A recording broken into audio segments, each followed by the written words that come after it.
Evangelho de Lucas, capítulo 1. Várias pessoas se deram ao trabalho de relatar por escrito os fatos extraordinários que se passaram entre nós, que eram ao mesmo tempo o cumprimento de profecias das Escrituras. Elas basearam seus relatos em testemunhas oculares que dedicaram a própria vida à palavra. Investiguei cuidadosamente esses relatos, inteirando-me da história desde o princípio. E decidi escrever tudo ao Senhor, honrado Teófilo, para que não haja nenhuma dúvida a respeito da confiabilidade de tudo o que lhe foi ensinado. Durante o governo de Herodes, rei da Judéia, um sacerdote foi designado para servir no grupo de Abias. Seu nome era Zacarias, e sua mulher era descendente de Arão. O nome dela era Isabel. O casal vivia honestamente, sempre obedecendo de coração aos mandamentos. Era gente de consciência tranquila diante de Deus. Entretanto, não tinham filhos, porque Isabel não engravidava, e agora eles já eram idosos. Aconteceu que Zacarias estava cumprindo seus deveres sacerdotais na presença de Deus no turno que lhe correspondia, quando chegou sua vez de entrar no santuário e queimar incenso. O povo estava reunido e orava do lado de fora do templo na hora da oferta do incenso. De repente, um anjo de Deus apareceu do lado direito do altar. Zacarias ficou paralisado de medo, mas o anjo o tranquilizou. Não tenha medo, Zacarias. Sua oração foi ouvida. Isabel, sua esposa, terá um filho. O nome dele será João. Você irá comemorar e pular de alegria. Não apenas você, pois o nascimento dele irá alegrar muita gente. Ele será grande na presença de Deus. Ele não poderá beber vinho nem cerveja, mas será cheio do Espírito Santo desde o momento em que sair do ventre materno. Ele conduzirá muitos filhos e filhas de Israel de volta para Deus. Cheio de poder como Elias, ele anunciará o reino de Deus e reacenderá o amor dos pais pelos filhos, despertando fé nos corações mais fechados. Ele preparará o povo para Deus. Zacarias disse ao anjo: "Como posso acreditar nisso? Já estou velho e minha esposa também é uma mulher de idade." Mas o anjo respondeu: "Sou Gabriel e vivo na presença de Deus. Fui enviado especialmente para trazer esta boa notícia. Mas por não ter acreditado, você ficará mudo até o dia do nascimento do seu filho. Tudo irá acontecer exatamente no tempo certo, no tempo de Deus." Enquanto isso, o povo que esperava por Zacarias já estava preocupado e se perguntava por que tanta demora no santuário. Mas quando saiu, Zacarias não conseguiu falar. Então todos entenderam que ele tivera uma visão. Como não conseguia falar nada, teve de usar gestos e sinais para se comunicar. Depois de encerrar seu turno, Zacarias voltou para casa. Não muito tempo depois disso, Isabel engravidou. E durante 5 meses ela nem saía de casa, curtindo a gravidez. Ficava sempre pensando: como pode o Senhor ter me abençoado tanto? Ele olhou para mim. Não serei mais humilhada. No 6º mês da gravidez de Isabel, Deus enviou o anjo Gabriel à cidadezinha de Nazaré, na Galiléia, a uma virgem prestes a se casar com um homem chamado José, descendente de Davi. O nome da virgem era Maria. Ao entrar, o anjo disse a ela: "Alegre-se, como você foi agraciada. Agraciada pelo belo agir de Deus. Deus está com você." Ela ficou perplexa, pensando muito nas palavras do anjo. Mas ele a tranquilizou: "Maria, não há nada a temer. Deus preparou uma surpresa. Você vai engravidar, dará à luz um filho e irá chamá-lo Jesus. Ele será grande, será chamado Filho do Altíssimo. o Senhor Deus dará a ele o trono de seu pai Davi. Ele governará a casa de Jacó para sempre, e o seu reino jamais terá fim. Maria perguntou ao anjo: Mas como, se sou virgem? O anjo respondeu: O Espírito Santo virá sobre você. O poder do Altíssimo a envolverá. O filho que você dará à luz será chamado Santo, Filho de Deus. E saiba que sua prima Isabel engravidou apesar da idade. Todos comentavam que ela era estéril e agora está no 6º mês de gravidez. Como você pode ver, para Deus, nada é impossível. Já sem se conter, Maria exclamou: Agora tudo está claro. Sou serva do Senhor. Quero fazer a sua vontade. Que aconteça comigo conforme todas estas palavras. Então o anjo a deixou. Sem perder tempo, Maria tratou logo de se arrumar e viajou para uma cidade da região montanhosa de Judá. Ali foi à casa de Zacarias. Assim que entrou, cumprimentou Isabel. Quando Isabel ouviu a saudação de Maria, o bebê se agitou dentro dela. Cheia do Espírito Santo, começou a cantar: A bendita entre as mulheres está ao meu lado, e o bebê em seu ventre é igualmente abençoado. E por que seria eu tão abençoada? É a mãe do meu Senhor que visita inesperada. Quando as palavras da sua saudação me chegaram aos ouvidos e ao coração, o bebê em meu ventre agitou-se de exultação. Que felicidade a sua! Você creu no que Deus faria. Sabia que cada palavra se realizaria. Então Maria irrompeu em louvor. Meu coração extravasa em louvor a Ti, ó Senhor. Quero dançar ao som da canção do meu Salvador. Deus decidiu olhar para mim. E vejam o que aconteceu. A mulher mais feliz da terra sou eu. O que Deus me fez nunca será esquecido. O Deus cujo nome é santo, para sempre engrandecido. Suas misericórdias sempre se renovam sobre aqueles que de coração o adoram. Ele estendeu o braço e mostrou que é poderoso. Dispersou todo o arrogante e todo o orgulhoso. Derrubou do trono os tiranos assoberbados e exaltou os simples e humilhados. Aos pobres e famintos deu um banquete extravagante. Ficaram a ver navios os ricos arrogantes. Voltou a abraçar Israel, seu filho escolhido. Por sua eterna misericórdia, sentiu-se compelido. Cumpriu-se a sua promessa, está consumada, firmada com Abraão, agora manifestada. Maria ficou 3 meses com Isabel. Depois voltou para casa. Menino vai ser. Sem dúvida, a mão de Deus está com ele. Então, cheio do Espírito Santo, Zacarias profetizou: Louvado seja o Senhor, o Deus de Israel seja bendito, pois ele libertou seu povo aflito. A nós manifestou o poder de sua salvação, na linhagem de Davi que o servia de coração.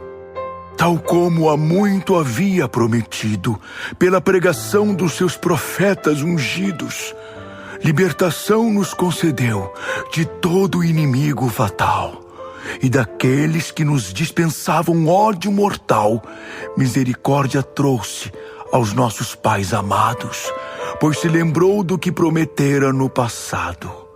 O que jurou a Abraão, nosso antepassado, das mãos do inimigo, seríamos resgatados, para que, livres do medo, o adoremos de verdade, e na sua presença vivamos em santidade. E você, profeta do Altíssimo, meu filho amado, o caminho do Senhor deixará preparado. Por ele o presente da salvação ao povo será dado. Os seus pecados agora serão perdoados. pela imensa misericórdia do Senhor, sobre nós nascerá o sol do seu amor, que brilhará sobre os que vivem em trevas e em negridão, assentados na sombra da morte, em total escuridão. Por ele, nossos passos serão guiados, pelo caminho da paz seremos levados. O menino crescia, era saudável e cheio de vida. Morou no deserto até o dia em que se apresentou como profeta em Israel. Lucas, capítulo 2. Naquele tempo, César Augusto ordenou o recenseamento de todo o império. Esse foi o primeiro recenseamento do período em que Quirino era governador da Síria. Cada habitante do império teve de viajar até sua cidade natal para se cadastrar. Por essa razão, José saiu de Nazaré, na Galiléia, e foi a Belém, na Judéia, a cidade de Davi. Como descendente do rei Davi, ele precisava comparecer em Belém. Maria, sua noiva, que estava grávida, o acompanhou. Enquanto estavam em Belém, chegou a hora de Maria dar à luz, quando nasceu o tão esperado primeiro filho. Com todo cuidado, envolveu-o em panos e o deitou numa manjedoura. Com tanta gente na cidade, não havia lugar para eles na hospedaria. Havia pastores de ovelhas na vizinhança que se revezavam em turnos para tomar conta delas durante a noite. De repente, um anjo de Deus apareceu no meio deles, e a glória de Deus brilhou no lugar onde estavam. Eles ficaram aterrorizados, mas o anjo os tranquilizou. Não tenham medo. Eu vim para anunciar a melhor notícia do mundo. O Salvador acaba de nascer na cidade de Davi. Ele é o Messias, o Senhor. Vocês o acharão. O bebê está envolto em panos e deitado numa manjedoura. Imediatamente, junto ao anjo surgiu um imenso coro angelical, cantando louvores a Deus. Glória a Deus nas maiores alturas. Paz a todos os homens e mulheres na terra que lhe agradam. Enquanto o coral de anjos se recolhia ao céu, os pastores disseram eufóricos: Vamos logo a Belém para ver o que Deus nos revelou. Eles saíram correndo e encontraram Maria, José e o bebê deitado na manjedoura. Foi ver para crer. E eles saíram contando a todos o que os anjos disseram a respeito do menino. Todo mundo ficou impressionado e estarrecido. E atenta, Maria guardava no coração tudo o que acontecia. Os pastores voltaram ao trabalho, louvando a Deus pelas maravilhas que tinham visto e ouvido. Tudo aconteceu exatamente como lhes fora dito. Em seu 8º dia de vida, o dia da circuncisão, o bebê recebeu o nome dado pelo anjo antes do nascimento: Jesus. Quando se completaram os dias estabelecidos por Moisés para a purificação, seus pais levaram-no a Jerusalém para consagrá-lo a Deus, como ordenado na lei de Deus. Todo primogênito do sexo masculino será consagrado a Deus. Deveriam também sacrificar 2 rolinhas ou 2 pombinhos, outra prescrição da lei. Naquele tempo havia em Jerusalém um homem chamado Simeão. Alma bondosa, vivia em oração, na expectativa da chegada do auxílio divino para Israel. Em comunhão com o Espírito Santo, este lhe revelou que ele veria o Messias antes de morrer. Guiado pelo Espírito, entrou no templo naquele dia. Quando os pais do bebê Jesus chegaram para cumprir os rituais da lei, Simeão pegou o menino nos braços e louvou a Deus. Deus soberano, agora teu servo já pode ser despedido. Vou-me em paz, pois tuas promessas tens cumprido. Com meus olhos vi tua salvação, e todos contemplaram a sua manifestação. Uma luz para as outras nações, para que Deus seja revelado. Uma glória para Israel, teu povo amado. O pai e a mãe de Jesus ficaram calados, surpresos com as palavras do ancião. Então Simeão os abençoou e disse a Maria: Este menino marcará para muitos fracasso cruel, mas para tantos outros grande recuperação em Israel. Ele será mal compreendido e alvo de muita contradição. E no seu caso, a dor de uma espada lhe atravessará o coração. Mas a rejeição revelará quem possui integridade. Deus mostrará quem de fato está do lado da verdade. Ana, a profetisa, também estava ali. Era filha de um homem chamado Fanuel, da tribo de Azer, e já estava bem idosa. Ela estivera casada 7 anos, ficara viúva e contava agora com 84 anos. Nunca deixava a área do templo, adorando noite e dia com jejum e oração. Na hora em que Simeão estava orando, ela apareceu e rompeu num hino de louvor a Deus e entregou uma mensagem a respeito da criança, dirigida a todos os que aguardavam com expectativa a libertação de Jerusalém. Depois de fazer tudo o que era requerido na lei, o casal voltou para Galiléia, para a cidade deles, Nazaré. Ali o menino cresceu com saúde e sabedoria. A graça de Deus repousava sobre ele. Todos os anos os pais de Jesus viajavam para Jerusalém a fim de participar da festa da Páscoa. Quando o menino estava com 12 anos, fizeram a peregrinação de costume. Ao terminar a festa, eles tomaram o caminho de casa e o menino Jesus ficou para trás em Jerusalém. Mas seus pais não perceberam. Pensando que ele estava em algum lugar com os outros peregrinos, viajaram um dia inteiro e então começaram a procurá-lo entre os parentes e conhecidos. Mas foi em vão. Por isso voltaram a Jerusalém para ver se o encontravam. No dia seguinte, eles o encontraram no templo, assentado entre os líderes religiosos, ouvindo-os e fazendo perguntas. Os mestres estavam deslumbrados com ele e impressionados com as suas respostas precisas. Mas José e Maria ficaram preocupados e aborrecidos. Sua mãe repreendeu-o. Por que você fez isso conosco? Seu pai e eu estávamos desesperados procurando você. Ele disse: Por que estavam procurando por mim? Não sabiam que eu tinha de estar aqui, tratando dos assuntos do meu pai? Mas eles não tinham ideia do que ele estava falando. Então Jesus voltou para Nazaré com eles. Era um filho obediente. Sua mãe guardava todas essas coisas no coração, enquanto Jesus crescia, com saúde e sabedoria, abençoado por Deus e pelos homens. Lucas, capítulo 3. No 15º ano do governo de Tibério César, quando Pôncio Pilatos era governador da Judéia, Herodes era rei da Galiléia, seu irmão Filipe da Itureia e de Traconites, e Lisânias de Abilene. Quando Anás e Caifás eram principais sacerdotes, João, filho de Zacarias, que vivia no deserto, recebeu uma mensagem da parte de Deus. Ele saiu percorrendo a terra ao redor do rio Jordão, pregando um batismo de mudança de vida para perdão de pecados, como descrito nas palavras de Isaías, o profeta. Trovão no deserto. Preparem-se para a chegada de Deus. Tornem o caminho plano e reto. Toda estrada esburacada será consertada. Todo obstáculo será eliminado. Os desvios serão alinhados. Todas as estradas de terra serão pavimentadas. Todos estarão lá para ver o desfile da salvação de Deus.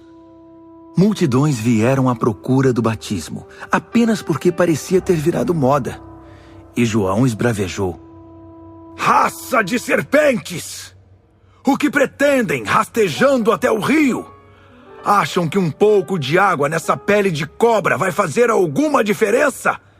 É a vida de vocês que precisa mudar, não a pele. E não pensem que podem melhorar a situação invocando Abraão como pai.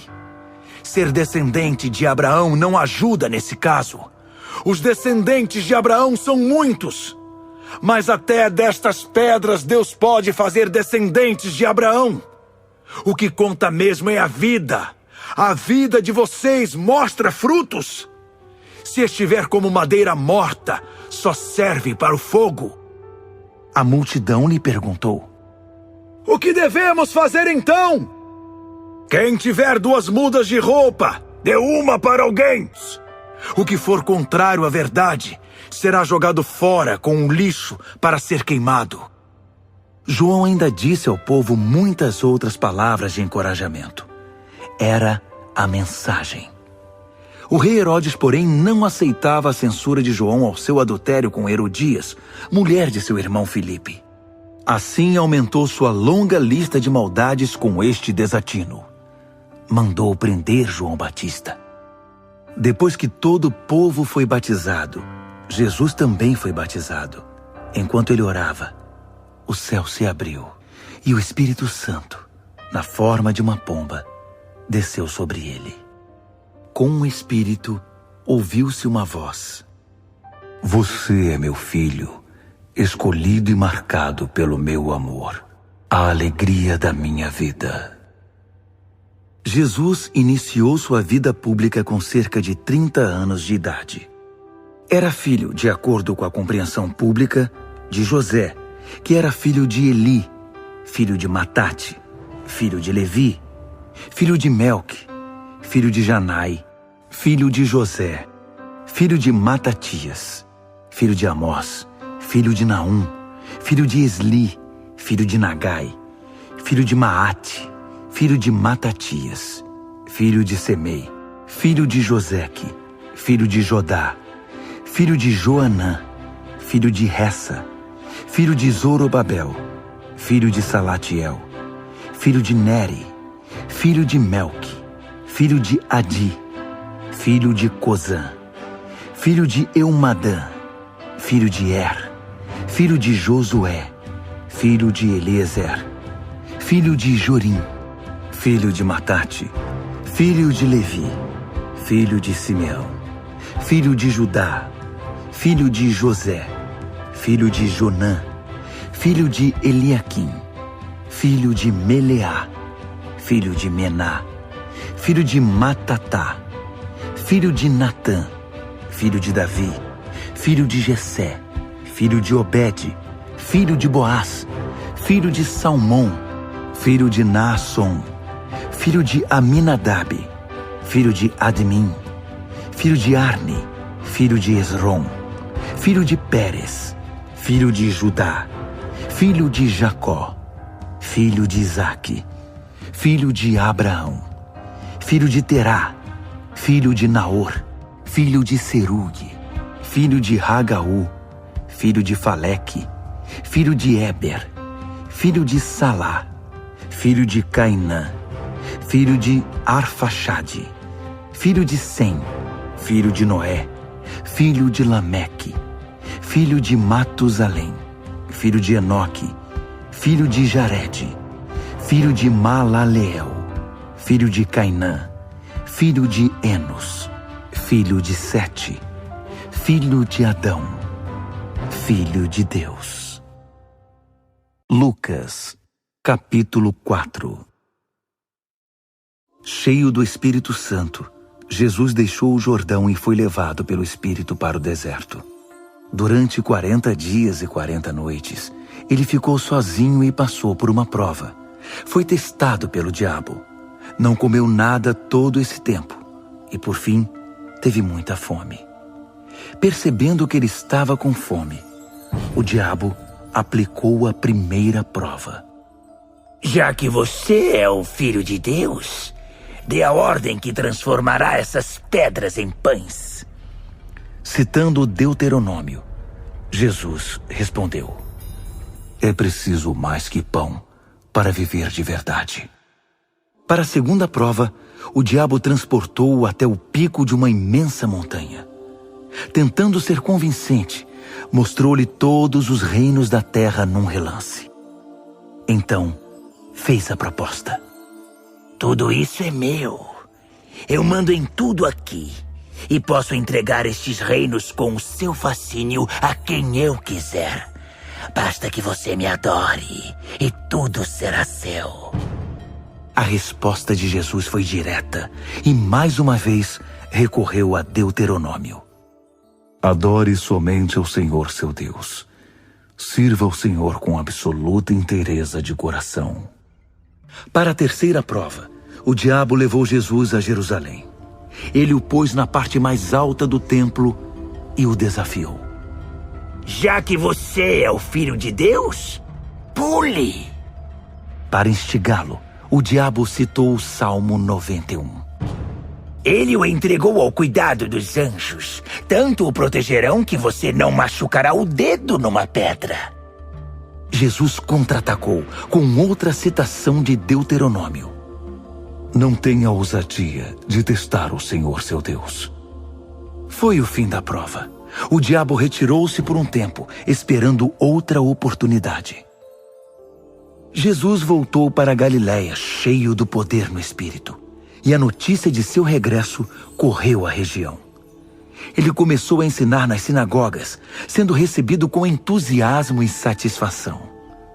Ele voltou para Nazaré, onde havia sido criado.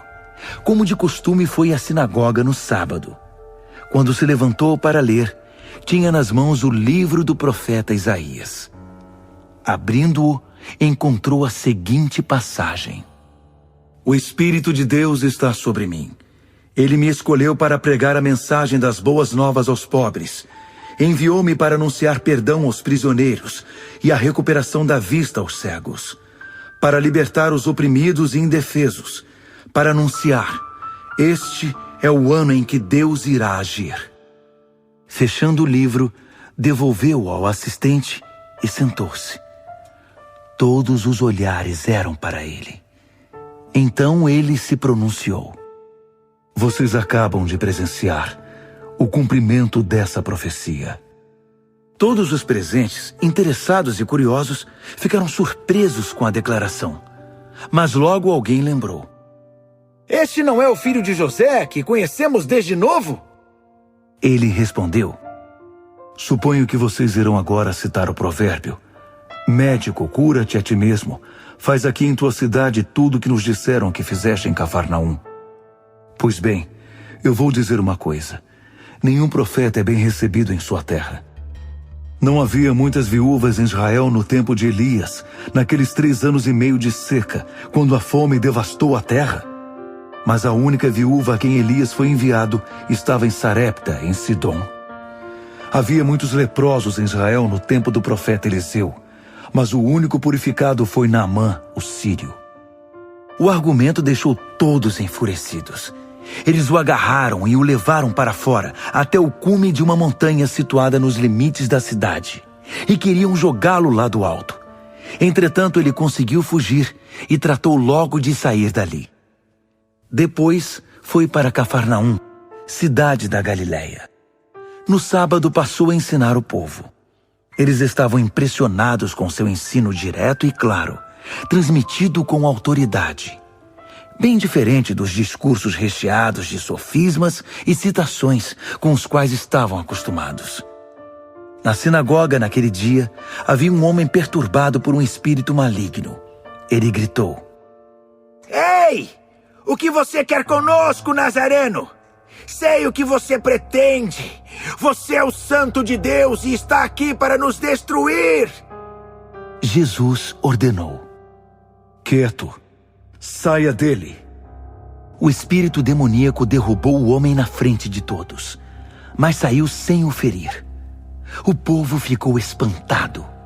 Todos cochichavam entre si: O que está acontecendo aqui? Alguém que com uma palavra faz as coisas acontecerem. Alguém que ordena aos espíritos demoníacos que saiam e eles saem. Jesus era o assunto da cidade. Jesus deixou a sinagoga e foi para a casa de Simão. A sogra de Simão estava com febre alta e pediram a ele que fizesse algo por ela. Aproximando-se dela, ele ordenou à febre que a deixasse. E aconteceu exatamente assim. Antes que eles percebessem, ela estava preparando o jantar para eles. Quando o sol se pôs, todos os que tinham alguém doente ou com algum problema vieram procurá-lo. Ele impôs as mãos sobre todos e os curou. Os demônios saíam gritando: Filho de Deus! Você é o Filho de Deus! Mas ele não permitia que se pronunciassem, porque sabiam que ele era o Messias. No dia seguinte, ele procurou um lugar isolado, mas o povo foi atrás dele. Quando o encontraram, imploraram para que não saísse da região. A resposta foi: vocês não percebem? Tenho de pregar a mensagem do reino de Deus em outras cidades, porque essa é a obra que Deus me mandou fazer. Nesse meio tempo, continuou a pregar nas sinagogas da Galileia. Lucas, capítulo 5.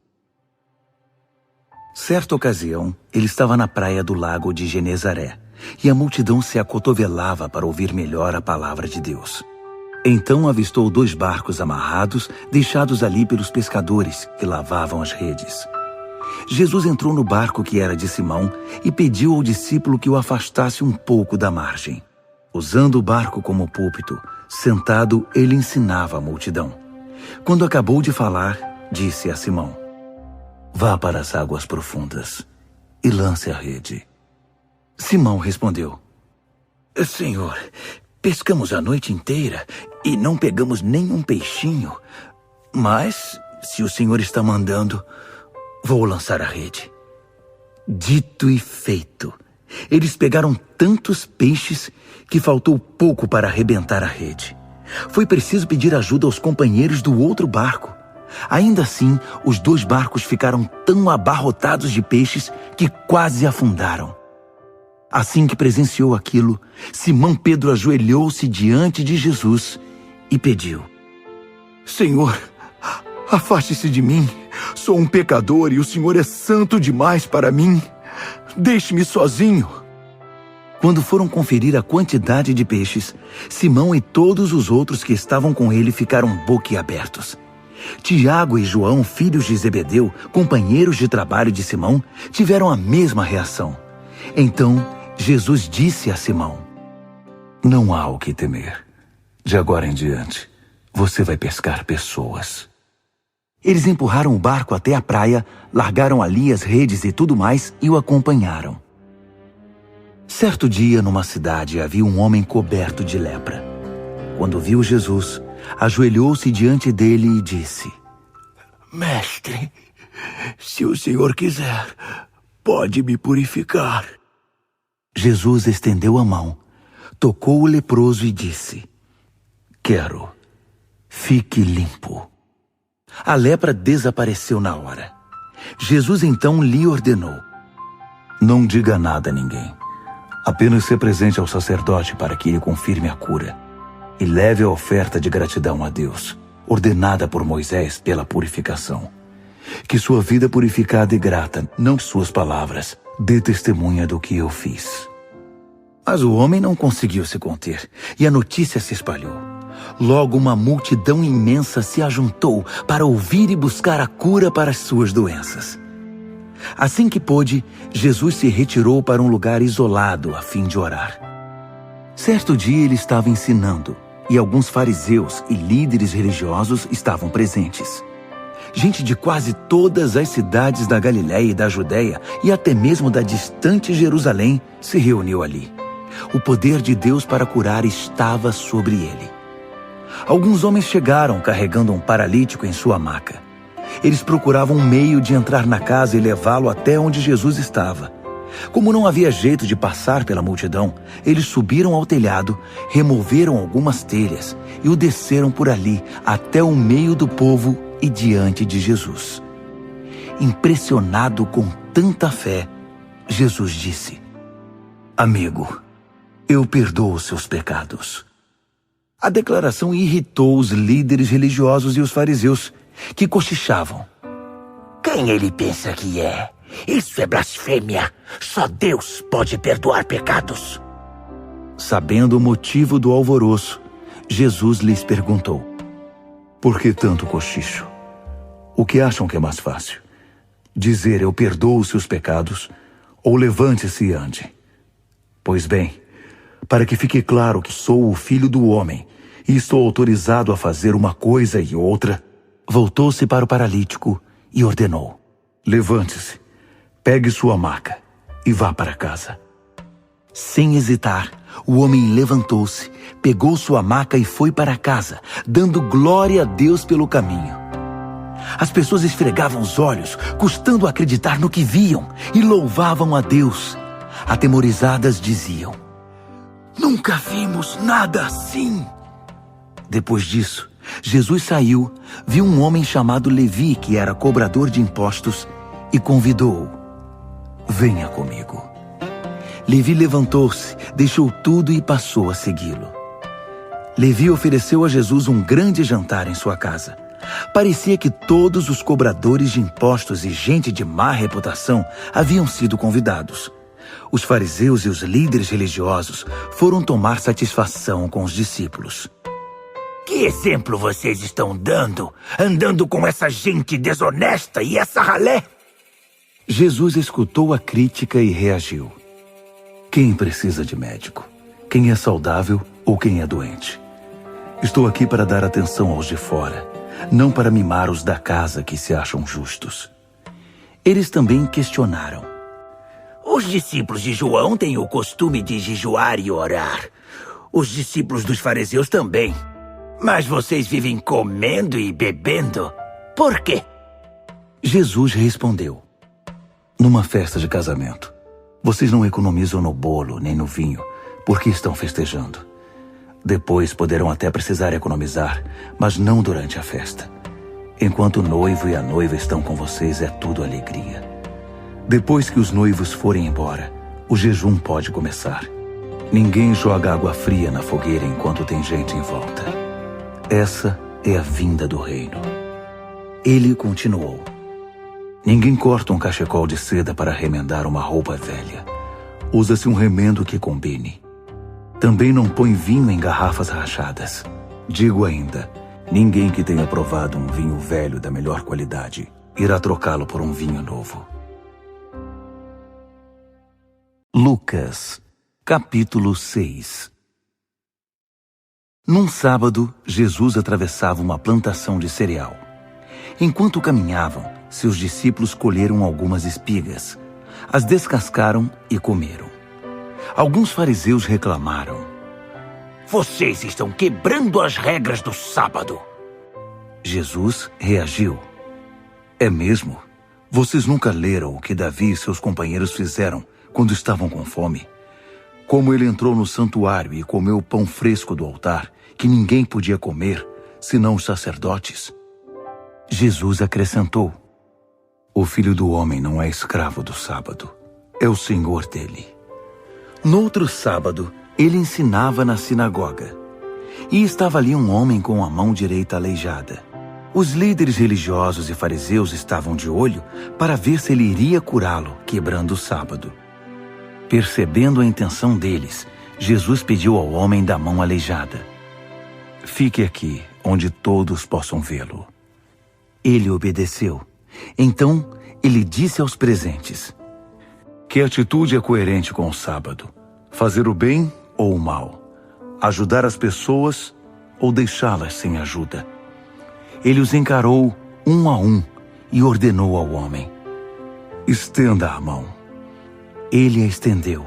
Ela ficou perfeita.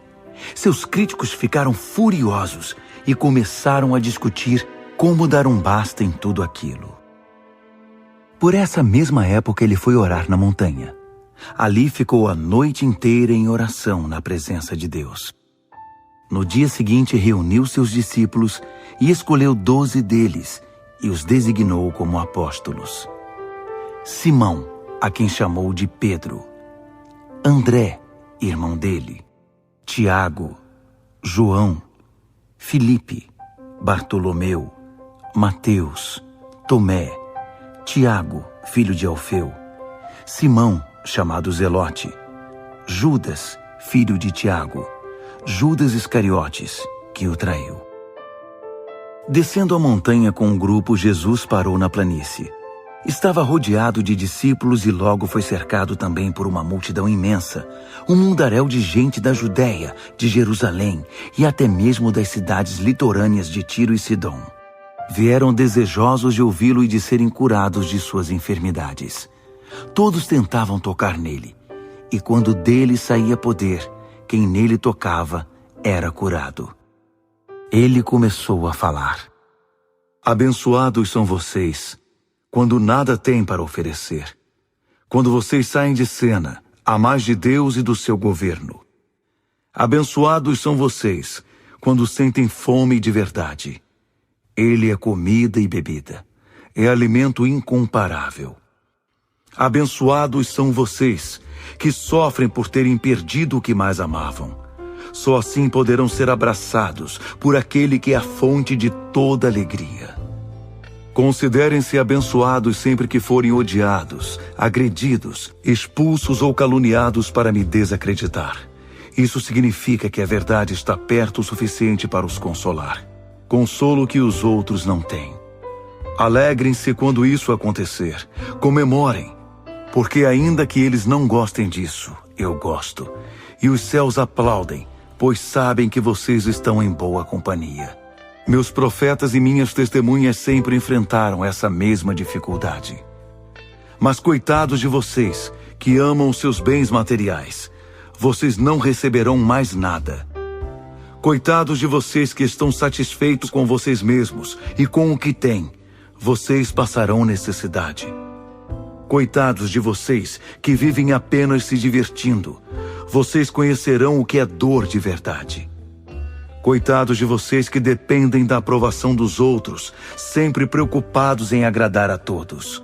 Essa escravidão compromete a sinceridade. Lembrem-se de quantos profetas corruptos receberam a aprovação dos seus antepassados. Não repitam o mesmo erro. A vocês que estão preparados para a verdade, digo o seguinte: amem seus inimigos. Deixem que tirem o melhor de vocês, não o pior. Se alguém fizer mal a vocês, reajam com a força da oração. Se alguém bater no seu rosto, ofereçam-lhe o outro lado. Se alguém tomar a sua camisa, deem-lhe de presente o melhor casaco. Se alguém aproveitar-se de vocês para levar vantagem injustamente, aproveite a ocasião para praticar a vida de servo. Nada de pagar na mesma moeda. Vivam generosamente. Aqui está um guia simples e objetivo de conduta. Pergunte a você mesmo o que quer que os outros façam a você, e então faça o mesmo a eles. Se tudo o que vocês fazem é amar apenas quem é amável, que recompensa esperam receber? Qualquer um pode fazer isso. Querem uma medalha por cumprimentar apenas os que são simpáticos com vocês? Qualquer pecador desqualificado age assim. Vocês dão apenas esperando algo em troca? Só agem quando há interesse e lucro?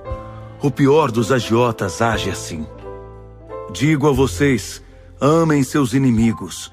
Não esperem retorno das suas doações, nem da ajuda que prestarem. Garanto que nunca irão se arrepender. Assumam sua identidade criada por Deus. Procurem imitá-lo. Vejam como ele se relaciona conosco, como ele é generoso e bondoso, mesmo quando fazemos o mal. Sejam bondosos uns para com os outros, pois o nosso Pai age com bondade com vocês. Não bombardeiem de críticas as pessoas quando elas cometem um erro, a menos que queiram receber o mesmo tratamento. Não pisem nos que estão por baixo. A situação pode se inverter. Tratem todos com bondade e a vida será muito melhor. Entreguem a vida, vocês a receberão de volta, e não só isso, o retorno será cheio de recompensa e de bênçãos. Dar é o caminho, não ganhar. Generosidade produz generosidade. Ele citou um provérbio. Pode um cego guiar outro cego? Não caem ambos no buraco? O aluno não ensina ao mestre. O importante é escolher com cuidado aquele que será o seu mestre. É fácil ver uma mancha no rosto do próximo e esquecer-se do feio riso de escárnio no próprio rosto. Vocês têm o cinismo de dizer, deixe-me limpar o seu rosto, quando o rosto de vocês está distorcido pelo desprezo. Isso também é teatro. É fazer o jogo do sou mais santo que você, em vez de simplesmente viver a vida. Tire o cinismo do rosto, e então você poderá oferecer uma toalha ao seu próximo, para que ele também limpe o rosto. Ninguém colhe frutos podres de uma árvore boa, nem frutos bons de uma árvore doente. O estado do fruto indica o estado da árvore. Lembrem-se de que vida produz vida. O que conta é o que vocês são, não o que dizem e fazem. Isso se comprova por seus atos e palavras. Por que vocês estão sempre dizendo, Senhor, Senhor, mas nunca fazem nada do que digo? As palavras que digo não são meros adendos ao seu estilo de vida, como a reforma de uma casa que resulta em melhora de padrão.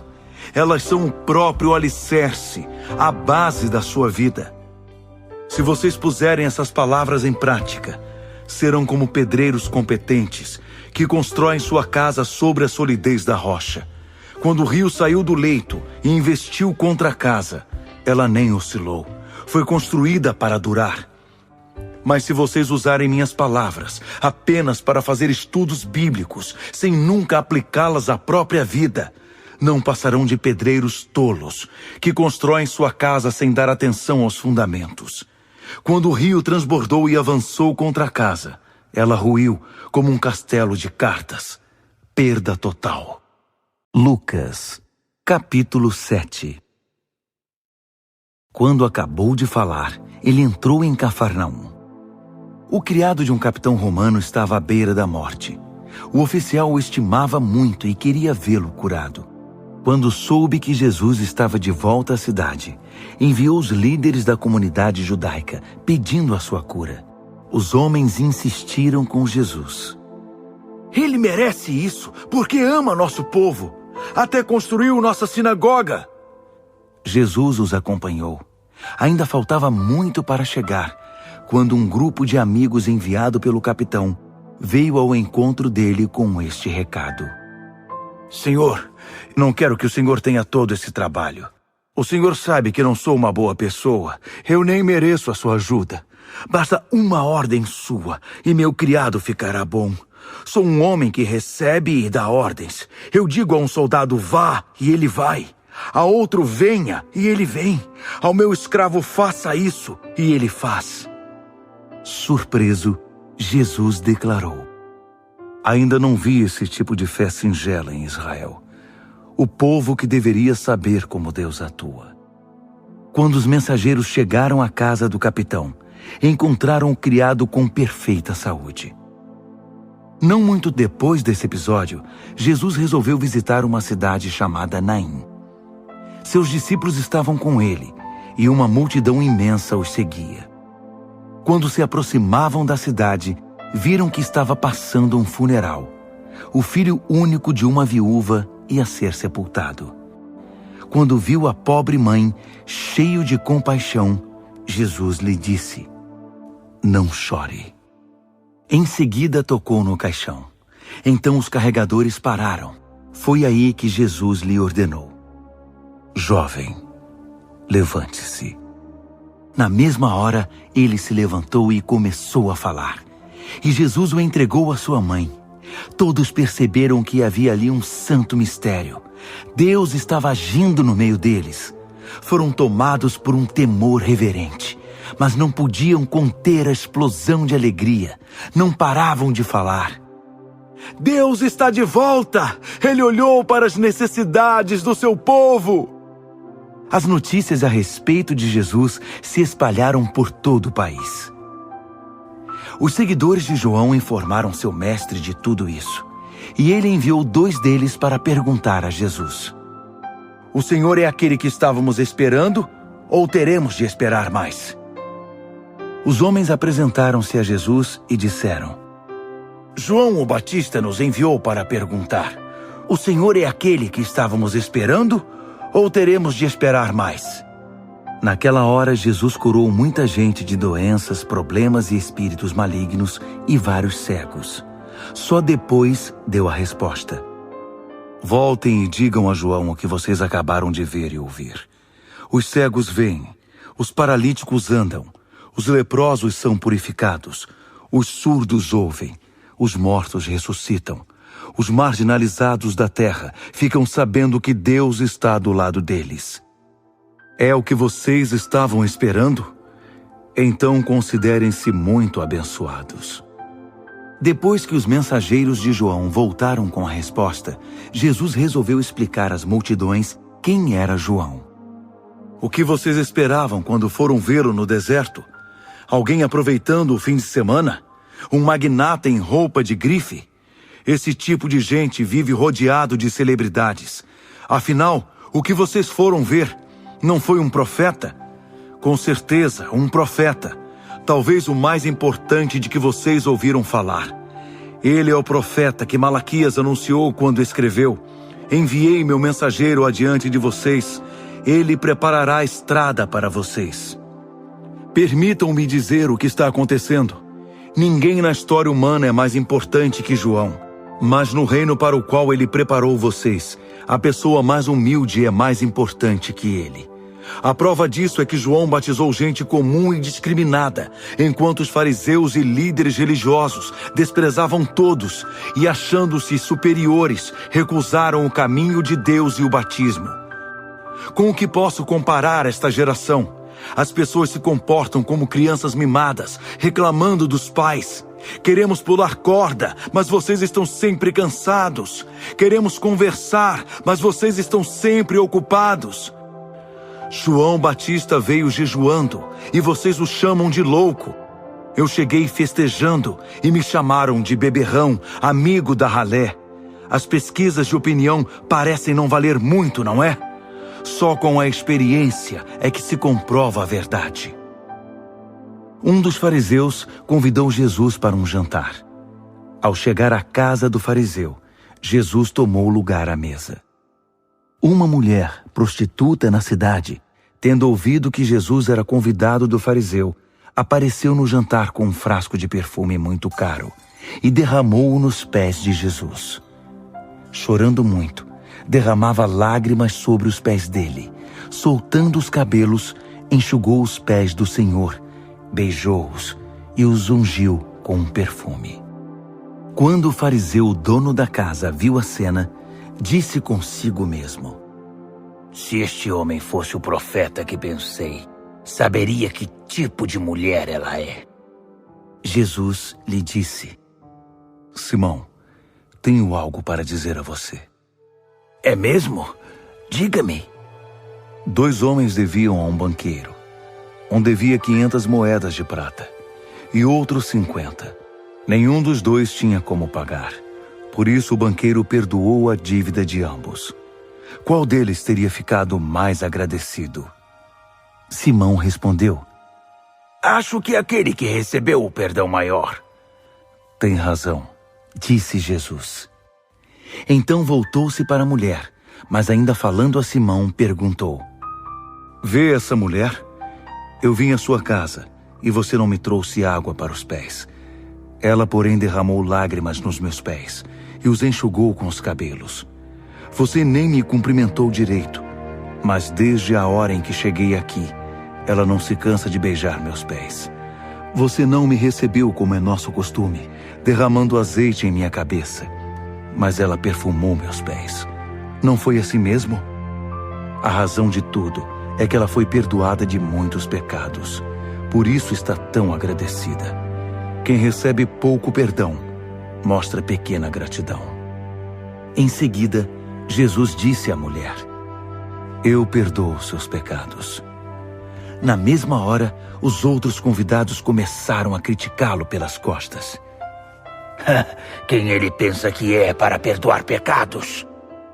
Ele os ignorou e disse à mulher: sua fé a salvou. Vá em paz. Ele deu prosseguimento ao seu plano, viajando de cidade em cidade, de aldeia em aldeia, pregando o reino de Deus, anunciando a mensagem. Os 12 estavam com ele. Algumas mulheres que haviam sido curadas de várias enfermidades e aflições malignas também os acompanhavam. Maria, chamada Madalena, de quem 7 demônios foram expulsos; Joana, esposa de Cusa, oficial de Herodes; Susana e muitas outras que usavam seus recursos para suprir as necessidades do grupo. Lucas, capítulo 8. Enquanto viajavam de cidade em cidade, muita gente se unia ao grupo e passava a acompanhá-los. A eles, Jesus contou esta história. Um lavrador saiu para semear. Algumas sementes caíram no caminho, foram pisadas e os passarinhos as comeram. Outras caíram sobre pedras e brotaram, mas secaram porque não tinham raiz. Outras caíram no meio das ervas daninhas, que cresceram e as sufocaram. Outras, por fim, caíram em terra boa e produziram uma grande colheita. Vocês estão ouvindo com atenção? Os discípulos perguntaram: qual é o sentido dessa história? Ele disse: vocês já ouviram bastante a respeito do reino de Deus. Conhecem as suas verdades. Mas há quem precise ouvir essas histórias, mesmo que nem sempre as entendam. Os olhos deles estão abertos, mas não veem nada. Os ouvidos deles estão abertos, mas não ouvem nada. Essa história retrata a vida de muitos deles. A semente é a palavra de Deus. As sementes no caminho são aqueles que ouvem a palavra, mas o diabo a arranca do coração deles, para que não acreditem que serão salvos. As sementes que caíram nos pedregulhos são os que ouvem com entusiasmo passageiro. Diante da primeira dificuldade, perdem o interesse. As sementes que caíram entre as ervas daninhas são os que ouvem a palavra, mas a preocupação constante com o amanhã e a ilusão de viver para ganhar dinheiro e divertir-se a sufocam. As sementes não produzem nada. Já as sementes na terra boa são os bons corações que se apropriam da palavra e se apegam a ela, não importa o que aconteça. Eles permanecem firmes até a colheita. Ninguém acende uma lâmpada e depois a cobre ou a esconde debaixo da cama. Não, ela é posta num lugar visível, de modo que todos os que entram no recinto possam ver por onde andam. Não estamos guardando segredos, nós os estamos revelando. Não estamos escondendo nada, estamos tornando tudo público. Por isso não guardem com avareza as palavras que estão ouvindo. Generosidade produz generosidade, a avareza empobrece. A mãe e os irmãos de Jesus apareceram, mas não podiam chegar até onde ele estava por causa da multidão. Alguém o avisou: sua mãe e seus irmãos estão esperando lá fora, querem ver você. Ele respondeu: minha mãe e irmãos são os que ouvem e praticam a palavra de Deus. Mais vale a obediência do que laços de sangue. Um dia, Jesus e seus discípulos entraram num barco. Vamos atravessar o lago, disse. E partiram. Navegavam tranquilamente e ele dormiu.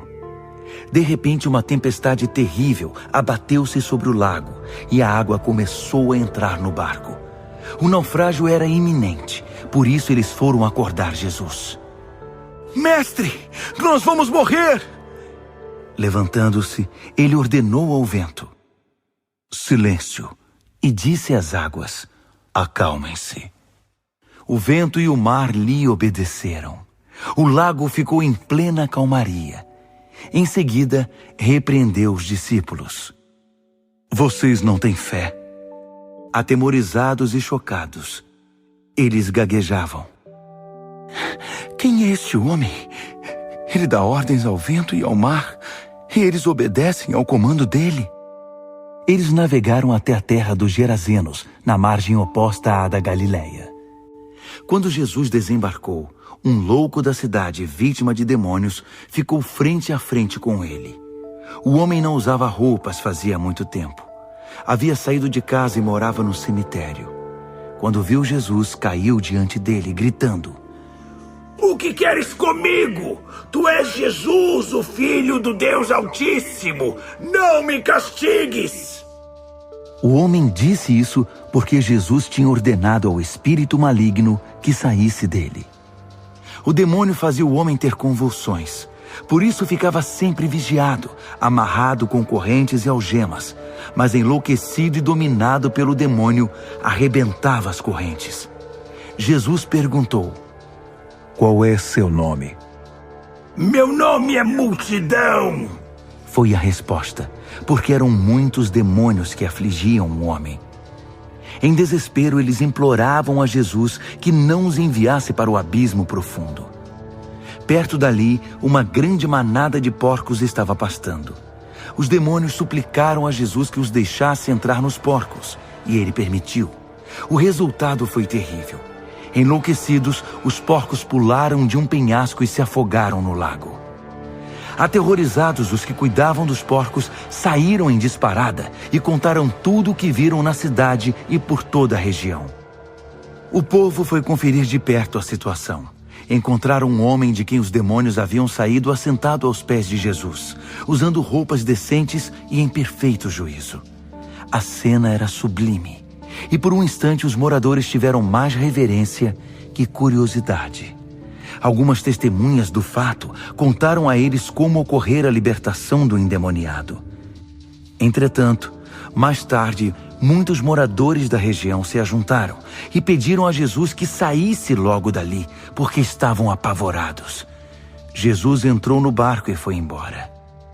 O homem que havia sido liberto dos demônios pediu para ir com ele, mas Jesus o enviou de volta, aconselhando: vá para casa e conte o que Deus fez por você.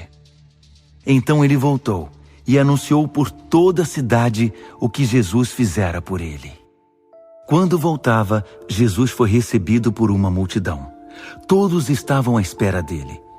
Um dos líderes da sinagoga, chamado Jairo, aproximou-se. Prostrado aos pés de Jesus, implorou que ele fosse à sua casa, porque sua filha de 12 anos de idade, sua única filha, estava morrendo. Jesus foi com ele, abrindo caminho através da multidão que o empurrava e apertava. Naquele dia, estava no meio da multidão uma mulher que havia 12 anos sofria de hemorragia. Ela tinha gastado todo o seu dinheiro com médicos, mas nenhum deles fora capaz de ajudá-la. Ela esgueirou-se por trás de Jesus e tocou na borda de sua roupa. Na mesma hora, a hemorragia parou. Então Jesus perguntou: quem me tocou? Ele insistiu: alguém me tocou. Senti poder saindo de mim. Percebendo que não podia mais esconder nada, ela se ajoelhou trêmula diante dele. Contou sua história ao povo e deu testemunho de que havia ficado boa no exato instante em que o tocara. Jesus lhe disse: filha, você se arriscou por causa da sua fé e agora está curada. Tenha uma vida abençoada. Enquanto ele ainda falava, chegou alguém da casa do líder da sinagoga e informou: sua filha morreu. Não precisa mais incomodar o mestre. Mas Jesus afirmou: não fique preocupado. Apenas confie em mim e tudo ficará bem. Quando chegou à casa do líder da sinagoga, só permitiu que entrassem com ele no quarto Pedro, João, Tiago e os pais da criança. Todos estavam chorando e lamentando sobre a menina. Não chorem, ela não morreu. Está dormindo, garantiu Jesus. Mas riram dele, porque sabiam que ela estava morta. Em seguida, Jesus tomou-a pela mão e disse: levante-se. No mesmo instante, ela voltou à vida, levantou-se e respirou de novo. Jesus aconselhou aos pais que dessem a ela algo para comer. Eles estavam assombrados, mas Jesus pediu segredo: não digam a ninguém o que aconteceu aqui. Lucas, capítulo 9. Jesus convocou os 12 e deu a eles autoridade e poder sobre os demônios e as doenças. Ele os chamou para pregar as boas notícias do reino de Deus e curar os doentes. E os aconselhou: não pensem que precisarão de muito equipamento para cumprir a missão. Sejam simples. Vocês são o equipamento. Nada de hospedagem de luxo. Hospedem-se num lugar simples e contentem-se com isso. Se não forem bem recebidos, deixem a cidade. Não façam cena. É hora de dar de ombros e continuar o caminho. Assim eles partiram. Viajaram de cidade em cidade anunciando as últimas notícias da parte de Deus, a mensagem, e curando pessoas por onde passavam. Quando tomou conhecimento desses fatos, o rei Herodes não sabia o que pensar. Alguns diziam que João havia voltado dos mortos, outros que Elias estava de volta, outros ainda que algum profeta dos tempos antigos havia reaparecido. Herodes estava confuso. Eu matei João e o decapitei? Quem é esse de quem tanto falam? Curioso, procurava uma oportunidade para ver Jesus em ação. Os apóstolos voltaram e deram um relatório do que fizeram. Jesus levou-os para outro lugar, perto da cidade de Betsaida, mas o povo descobriu e foi logo atrás deles. Jesus recebeu todos com bondade, ensinou-lhes mais algumas coisas a respeito do reino de Deus e curou os que precisavam de cura. Estava quase anoitecendo e os 12 disseram a Jesus: Estamos no meio do nada. Despede a multidão para que eles possam ir às fazendas e às cidades ao redor, procurar um lugar para dormir e algo para comer. Vocês vão dar comida a eles, Jesus disse. Eles reagiram. Tudo o que temos são 5 pães e 2 peixes. A não ser que tenhamos de ir à cidade comprar pão para toda essa gente. Havia mais de 5.000 pessoas ali. Jesus insistiu e orientou seus discípulos. Mandem que se assentem em grupos de 50. Eles obedeceram, e logo todos estavam acomodados. Ele tomou os 5 pães e os 2 peixes, olhou para o céu, orou, abençoou o pão, partiu e entregou-o aos discípulos, junto com o peixe, para que fosse distribuído à multidão. Depois que todos comeram até ficar satisfeitos, foram recolhidos 12 cestos de sobras. Certa vez, Jesus estava orando e seus discípulos estavam por perto. Ele perguntou: O que o povo anda dizendo a meu respeito? Eles responderam: João, o Batista. Outros dizem que és Elias. Outros ainda dizem que um dos profetas do tempo antigo reapareceu. Ele insistiu: E vocês? O que dizem de mim? Quem sou eu? Pedro respondeu: O Messias de Deus. Jesus pediu segredo a respeito disso. Eles não deveriam repetir para ninguém a declaração de Pedro.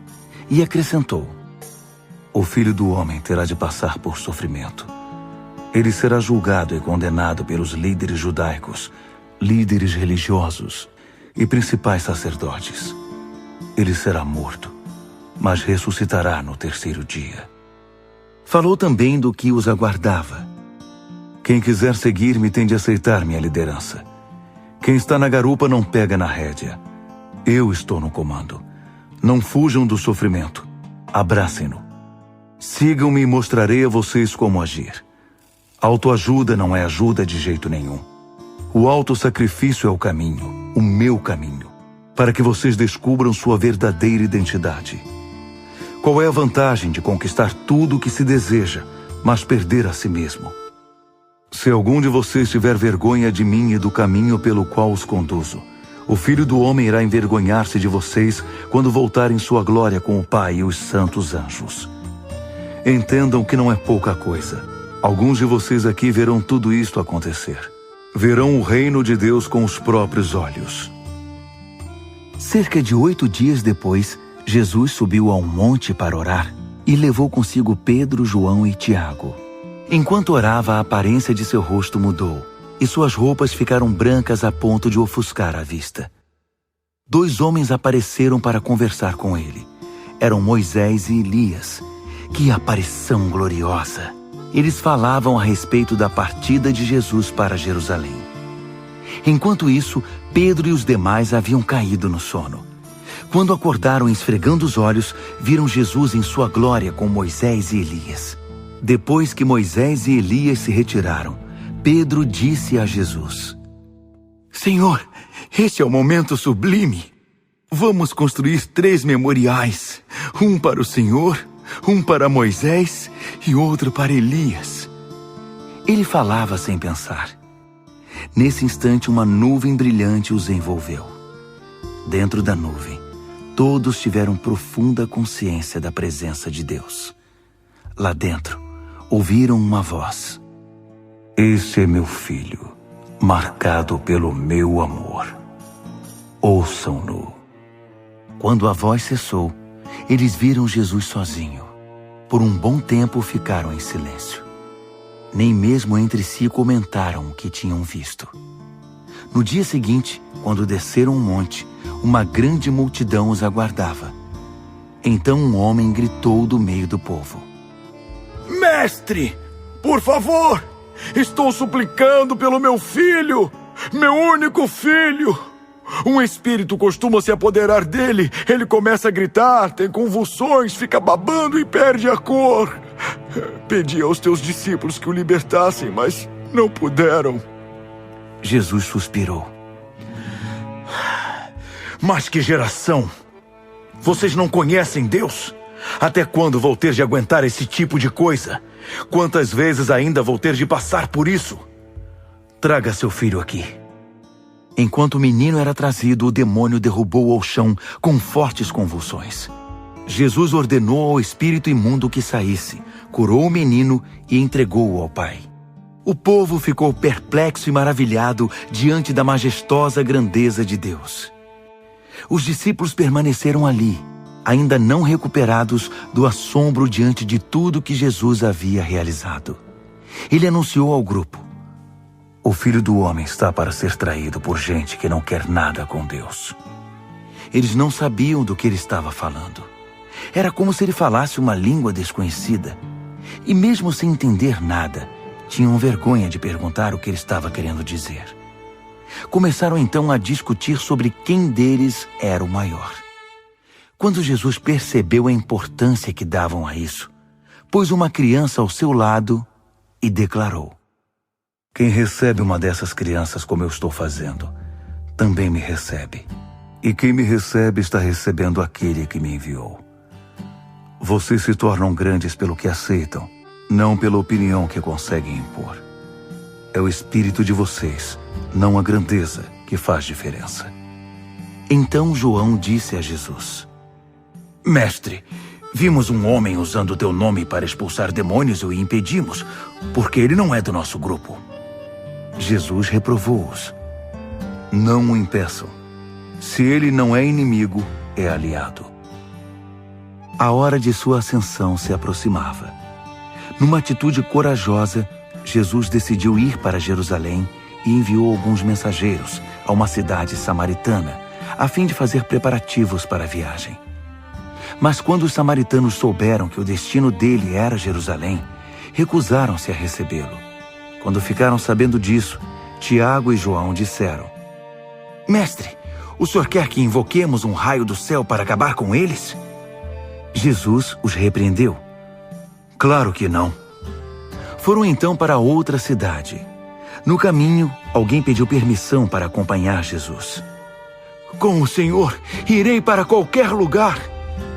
Jesus foi incisivo: "Você está mesmo pronto para me seguir? Saiba que não costumamos ficar em boas hospedagens." Jesus disse a outro homem: "Siga-me." Ele respondeu: "Tudo bem, só que preciso de alguns dias.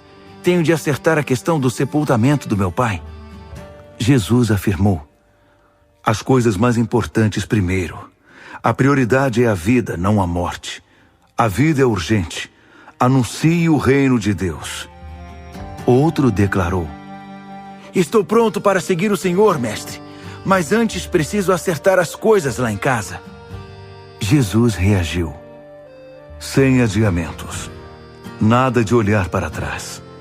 Ninguém pode deixar o reino de Deus para amanhã. A oportunidade é para hoje." Lucas, capítulo 10. Depois disso, o Senhor selecionou 70 discípulos e enviou-os em duplas a todas as cidades e lugares que pretendia visitar, destacando a seriedade da tarefa. Uma colheita tão grande e tão poucos trabalhadores. Portanto, de joelhos, peçam ao Deus da colheita que envie trabalhadores. Podem ir, mas sejam cautelosos. O trabalho é perigoso. Vocês serão como cordeiros no meio de lobos. Levem pouca coisa, o mínimo necessário. Nada de bagagem extra. Não percam tempo. Evitem conversas longas com aqueles que encontrarem pelo caminho. Quando entrarem numa casa, cumprimentem a família com paz. Se a saudação for recebida, é um bom lugar para ficar. Se não for recebida, peguem-na de volta e saiam. Não forcem nenhuma situação. Hospedem-se numa casa e façam suas refeições ali, pois o trabalhador merece 3 refeições por dia. Não fiquem mudando de casa, procurando a melhor cozinha da cidade. Se forem recebidos numa cidade, comam o que for oferecido. Curem quem estiver doente ali e anunciem: o reino de Deus está aqui diante de vocês. Se ao entrar numa cidade não forem recebidos, saiam às ruas e gritem: a única coisa que ganhamos aqui foi a poeira das sandálias, e nós a devolvemos. Vocês sabiam que o reino de Deus estava bem diante de vocês? Sodoma receberá um tratamento melhor no dia do juízo, que é a cidade que decidir rejeitar vocês. Castigo para Corazim, castigo para Betsaida. Se fosse concedida a Tiro e Sidom metade das oportunidades que vocês tiveram, elas estariam de joelhos há muito tempo, arrependidas, clamando por misericórdia. Tiro e Sidom serão tratadas com menos rigor que vocês no dia do juízo. E você, Cafarnaum, acha que será promovida ao céu? Pense bem, você está descendo a ladeira para o inferno. Quem ouvir vocês está me ouvindo. Quem os rejeitar está me rejeitando. E me rejeitar é o mesmo que rejeitar Deus que me enviou. Depois disso, os 70 voltaram eufóricos. Senhor, até os demônios se submetem por causa do teu nome. Jesus disse: eu sei. Vi a queda de Satanás. Parecia um raio caindo do céu. Perceberam o que dei a vocês? É um salvo-conduto para caminhar no meio de serpentes e escorpiões, e uma proteção contra qualquer ataque do inimigo. Ninguém pode pôr as mãos em vocês, mas o grande trunfo não está na autoridade de vocês sobre o mal, e sim na autoridade e na presença de Deus em vocês. Alegrem-se não com o que vocês fazem para Deus, mas com o que Deus faz por vocês. Jesus sentiu nessa hora uma incontida alegria no Espírito Santo e exclamou: graças te dou, Pai, Senhor do céu e da terra, porque escondeste essas coisas dos que se acham sábios e as revelaste a gente simples e novos na fé. Sim, Pai, foi dessa maneira que quiseste agir. Meu Pai tudo me concedeu. Só o Pai sabe quem é o Filho, e só o Filho sabe quem é o Pai. O Filho pode apresentar o Pai a quem quiser. Dirigindo-se aos discípulos em particular, disse: abençoados são os olhos que veem o que vocês estão vendo. Muitos profetas e reis teriam dado a vida para ver o que estão vendo e ouvir o que vocês estão ouvindo, mas não tiveram essa oportunidade. Naquele momento, para testar Jesus, um líder religioso lhe perguntou: mestre, o que preciso fazer para ter a vida eterna? Ele respondeu: o que está escrito na lei de Deus. Como você a interpreta? Ele disse: ame o Senhor seu Deus com toda a paixão, toda a fé, toda a inteligência e todas as forças. E ame o próximo como a você mesmo. Boa resposta, disse Jesus. Faça isso e viverá. Querendo fugir da resposta, ele perguntou: como saber quem é o próximo? Jesus respondeu com uma história. Certa vez um homem viajava de Jerusalém para Jericó. No caminho foi atacado por ladrões. Eles o espancaram e fugiram com suas roupas, deixando-o quase morto. Pouco depois, um sacerdote passou por aquela estrada. Mas quando viu o homem, esquivou-se e simplesmente foi para o outro lado. Em seguida, surgiu um religioso levita. Ele também evitou o homem ferido. Um samaritano que viajava por aquela estrada aproximou-se do ferido. Quando viu o estado do homem, sentiu muita pena dele. Aplicou ao ferido os primeiros socorros, desinfetando os ferimentos e fazendo alguns curativos. Pôs o homem sobre o jumento em que viajava e levou-o até uma pensão. Na manhã seguinte, entregou 2 moedas de prata ao dono da pensão e disse: cuide bem dele. Se custar mais, ponha na minha conta. pago quando voltar. O que você acha? Qual dos três é o próximo do homem atacado pelos ladrões? Aquele que o tratou com bondade, respondeu o líder religioso. Jesus concluiu: faça a mesma coisa. Jesus prosseguiu viagem e entrou numa cidade. Uma mulher chamada Marta o recebeu em casa, deixando-o bem à vontade. Era irmã de Maria, que se assentou aos pés do mestre e ouviu atenta a tudo o que ele dizia, enquanto Marta estava ocupada com os afazeres na cozinha.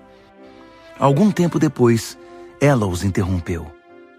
Mestre, o senhor não se incomoda em saber que minha irmã deixou todo o trabalho da cozinha para mim? Mande-a me ajudar.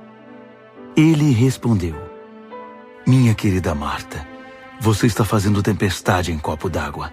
Está se preocupando à toa. Só uma coisa importa, e Maria a escolheu. É o prato principal. Não vou tirar isso dela. Lucas, capítulo 11. Um dia, Jesus estava orando num determinado lugar. Quando acabou de orar, um dos seus discípulos pediu: Mestre, ensina-nos a orar. João ensina os discípulos dele. Ele disse: quando vocês orarem, digam: Pai, revela-nos quem Tu és. Dá um jeito neste mundo. Conserva-nos vivos com 3 boas refeições. Preserva-nos perdoados por Ti e perdoando os outros. Guarda-nos de nós mesmos e do diabo. Jesus acrescentou: imaginem o que aconteceria se vocês fossem à casa de um amigo no meio da noite e pedissem: amigo, empreste-me 3 pães. Um velho amigo acabou de chegar de viagem, está lá em casa e não tenho nada para oferecer a ele. Já na cama, seu amigo responde: não me incomode, já tranquei a porta e meus filhos estão dormindo. Não posso me levantar para dar a você, seja lá o que for. Digo a vocês, se ele não se levantar pela amizade, vai se levantar por causa da insistência e dar tudo o que o amigo está pedindo. Isto é o que eu quero dizer. Peçam e conseguirão. Busquem e acharão. Batam e alguém abrirá a porta. Não barganhem com Deus. Sejam objetivos. Peçam aquilo de que estão precisando. Não estamos num jogo de gato e rato, nem de esconde-esconde. Se seu filho pedir pão, você o enganaria com serragem? Se pedir peixe, iria assustá-lo com uma cobra viva servida na bandeja? Maus como são, vocês não pensariam em algo assim, pois se portam com decência, pelo menos com seus filhos. Não acham então que o Pai que criou vocês com todo amor não dará o Espírito Santo quando pedirem? Jesus libertou um homem de um demônio que o mantinha mudo. O demônio se foi e o homem começou a falar sem parar, para espanto da multidão. Mas alguns dos presentes foram cínicos. Magia negra! Diziam. Não passa de um truque diabólico! Outros se mostravam céticos, esperando que Jesus desse provas de sua identidade divina com algum milagre espetacular. Jesus sabia o que eles estavam pensando e disse: qualquer país em guerra civil prolongada acaba devastado. Uma família que vive brigando se desintegrará. Se Satanás expulsa Satanás, não irá se destruir? E vocês me caluniam, afirmando que sou um demônio que expulsa demônios. A mesma calúnia não se aplica para os exorcistas de vocês? Mas se é pelo dedo de Deus que expulso espíritos maus, então com certeza o reino de Deus está aqui. Se um homem forte, armado até os dentes, fica de guarda em sua casa, a propriedade está segura. Mas e se um homem ainda mais forte e com armas mais poderosas o atacar? Ele será derrotado. O arsenal que o tornava tão confiante agora é inútil, e seus bens mais preciosos serão tomados. Isso é guerra, e não há território neutro. Se vocês não estão do meu lado, são meus inimigos. Se não ajudam, estão atrapalhando. Quando é expulso de alguém, o espírito maligno vagueia pelo deserto procurando um oásis, uma alma distraída que possa atormentar. Se não encontra nada, diz consigo mesmo: vou retornar para minha antiga casa. Quando retorna, encontra a pessoa limpa, porém vazia. Então o espírito reúne outros 7 espíritos ainda piores, e todos se instalam ali. O estado da pessoa agora é pior do que antes. No meio da explicação, uma mulher ergueu a voz no meio do povo. Bendito é o ventre que carregou você e os peitos que o amamentaram. Jesus comentou: benditos mesmos são os que ouvem a palavra de Deus e aplicam à própria vida. Enquanto a multidão aumentava, Jesus mudou de assunto. O espírito desta época está errado. Todos querem uma prova, mas procuram um tipo errado de prova. Vocês procuram alguma coisa que satisfaça a curiosidade e são ávidos para ver milagres. Mas a única prova que terão é a de Jonas e dos ninivitas, que de fato nem se parece com uma prova. O Filho do Homem representa para esta geração o que Jonas representou para Nínive. No dia do juízo, os ninivitas irão depor, e o testemunho deles condenará esta geração, porque Jonas pregou para aquele povo e eles mudaram de vida. Um pregador muito mais importante que Jonas está aqui, e vocês ficam exigindo provas. No dia do juízo, esta geração também será condenada pelo testemunho da rainha de Sabá, porque ela viajou dos confins da terra para ouvir o sábio Salomão. Uma sabedoria muito maior que a de Salomão está aqui, bem diante de vocês, e vocês querem provas. Ninguém acende uma lâmpada para escondê-la numa gaveta. Ela é fixada num lugar alto para que todos na sala possam vê-la. Os olhos de vocês são a lâmpada que ilumina todo o corpo. Se viverem na fé, seu corpo se encherá dessa luz. Mas se viverem com olhos cheios de cobiça e desconfiança, seu corpo será um celeiro cheio de grãos mofados. Mantenham os olhos abertos, a lâmpada acesa, para não caírem na escuridão. Mantenham a vida sempre bem iluminada. Depois desse discurso, um fariseu convidou-o para jantar. Jesus entrou na casa do homem e tomou seu lugar à mesa. O fariseu ficou chocado e ofendido ao perceber que Jesus não havia se lavado antes da refeição. Mas o mestre reagiu. Sei que vocês, fariseus, lustram suas xícaras e pratos a ponto de brilharem ao sol. Mas sei também que vocês estão bichados de cobiça e maldade dissimulada. Fariseus tolos! Aquele que fez o exterior não fez também o interior? Abram o bolso e o coração e ajudem os pobres.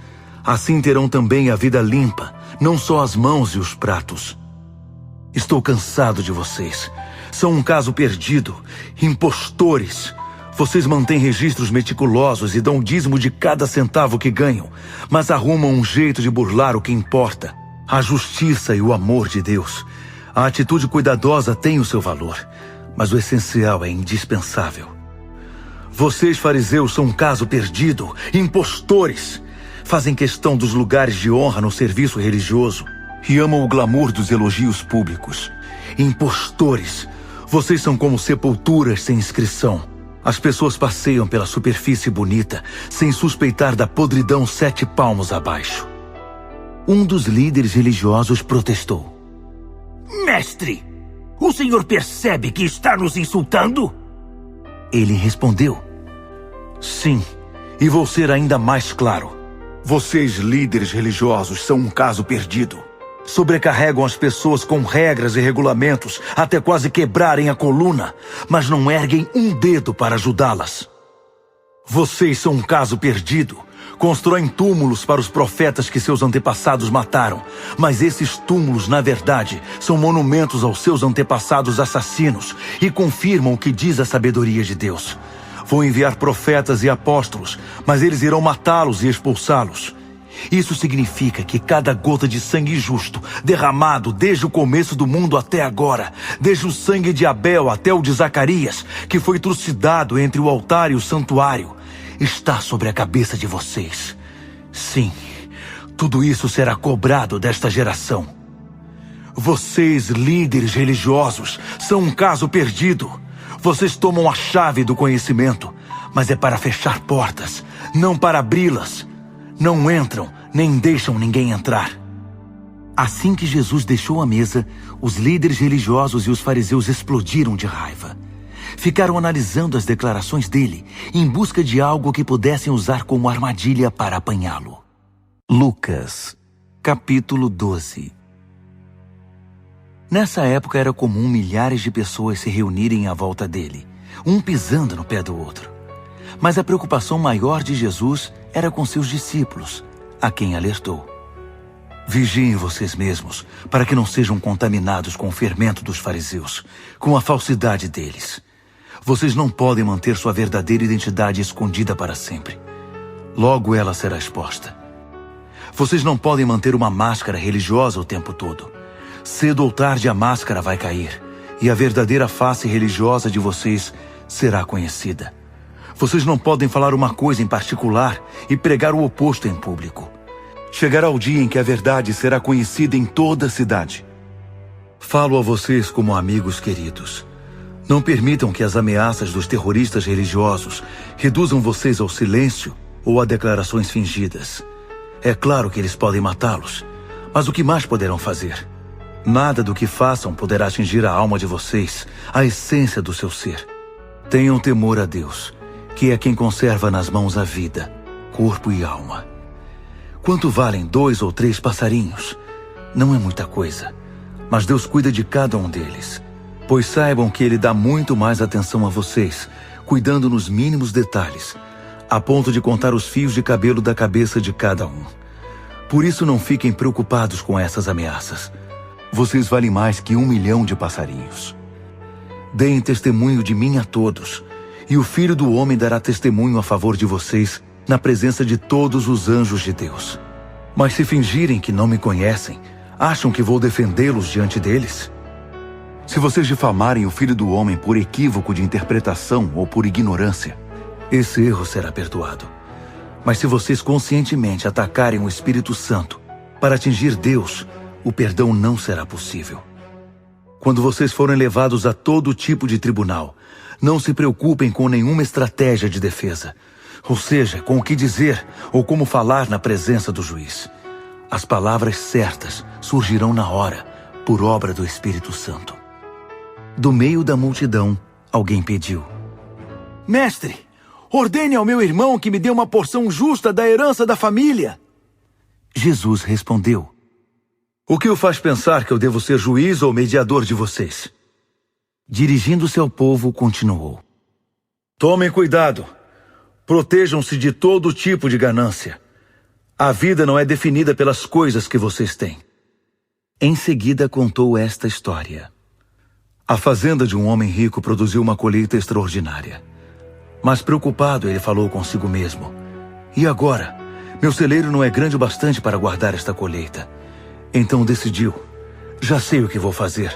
Vou mandar derrubar meus celeiros e construir outros maiores. Guardarei ali toda a safra, e então direi a mim mesmo: você fez bem. Acumulou o suficiente para se aposentar. Agora esqueça as preocupações e aproveite a vida. Deus então apareceu a ele e disse: tolo, você vai morrer esta noite, e seu celeiro grande e abarrotado, para quem ficará?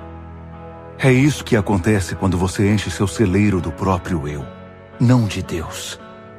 O assunto continuou com os discípulos. Não fiquem aflitos com a comida que terão de pôr na mesa, ou se o guarda-roupa está fora de moda. Há muito mais coisas na vida que a comida que vai para o estômago. Há muito mais coisas para se ver que as roupas que vocês usam. Olhem para as aves, livres e desimpedidas. Não estão presas a nenhum emprego e vivem despreocupadas aos cuidados de Deus. E vocês valem para Ele muito mais que os passarinhos. Será que alguém consegue ficar 1 centímetro mais alto, preocupado diante do espelho? Se com preocupação não conseguimos nada, então por que se preocupar? Todo esse tempo e dinheiro gasto com moda, pensam que faz muita diferença? Em vez de correr atrás da moda, caminhem pelos campos e observem as flores silvestres. Elas não se enfeitam, nem compram. Mas vocês já viram formas e cores mais belas? Os 10 homens e mulheres da lista dos mais bem vestidos iriam parecer maltrapilhos comparados com as flores. Se Deus dá tanta atenção à aparência das flores do campo, e muitas delas nem mesmo são vistas, não acham que Ele irá cuidar de vocês, ter prazer em vocês e fazer o melhor por vocês? Quero convencê-los a relaxar, a não se preocuparem tanto em adquirir. Em vez disso, prefiram dar, correspondendo assim ao cuidado de Deus. Quem não conhece Deus e não sabe como Ele trabalha é que se prende a essas coisas. Mas vocês conhecem Deus e sabem como Ele trabalha. Orientem sua vida de acordo com a realidade, a iniciativa e a provisão de Deus. Não se preocupem com as perdas e descobrirão que todas as suas necessidades serão satisfeitas. Vocês são meus amigos queridos. O Pai quer dar seu reino a vocês. Sejam generosos. Ajudem os pobres. Invistam no banco que jamais irá falir. Aquela agência no céu a salvo de assaltantes e falsários, na qual vocês podem confiar. Saibam que o lugar que vocês mais desejam estar é perto do seu tesouro. E é lá que acabarão indo parar. Atenção! Mantenham a luz acesa. Comportem-se como quem espera o patrão voltar da festa de casamento. Fiquem acordados e estejam prontos para abrir a porta quando ele chegar. Empregados responsáveis são bem vistos pelo patrão. Ele fará questão de sentar-se à mesa ou mesmo de servir a refeição a eles, continuando a festa de casamento. Não importa que hora da noite chegue, ele os encontrará acordados e como serão abençoados. Se o dono da casa soubesse a noite em que o ladrão viria, não ficaria fora até tarde, nem deixaria a porta destrancada. Por isso não sejam descuidados e negligentes. O Filho do Homem se manifestará justamente no momento em que vocês não esperam. Pedro perguntou: Senhor, isso é apenas para nós ou para todos? Jesus respondeu: Tenho uma pergunta para você. Quem é o administrador confiável e sábio, incumbido pelo patrão, de alimentar seus trabalhadores na hora certa? É aquele que o patrão encontra fazendo o seu trabalho quando regressa. É um homem abençoado. Mas se o administrador disser para si mesmo, o patrão está demorando, e começar a maltratar os outros empregados e a passar o tempo farreando com os amigos, a chegada do patrão será uma triste surpresa para ele. Perderá o cargo e seu destino será o pior possível. O empregado que conhece a vontade do patrão, mas deliberadamente a ignora ou faz apenas o que quer, será castigado. Mas o trabalho mal feito por inexperiência ficará só na repreensão. Posição importante implica maior responsabilidade. Quanto maior o mérito, maior a responsabilidade. Eu vim para acender fogo sobre a terra, e como queria que já estivesse aceso. Vim para mudar tudo, para acertar tudo, e como queria que tudo já estivesse concluído. Acham que vim para facilitar as coisas e deixar o ambiente agradável? Nada disso. Vim causar conflito e confronto. De agora em diante, numa casa com 5 pessoas será assim: 3 contra 2 e 2 contra 3.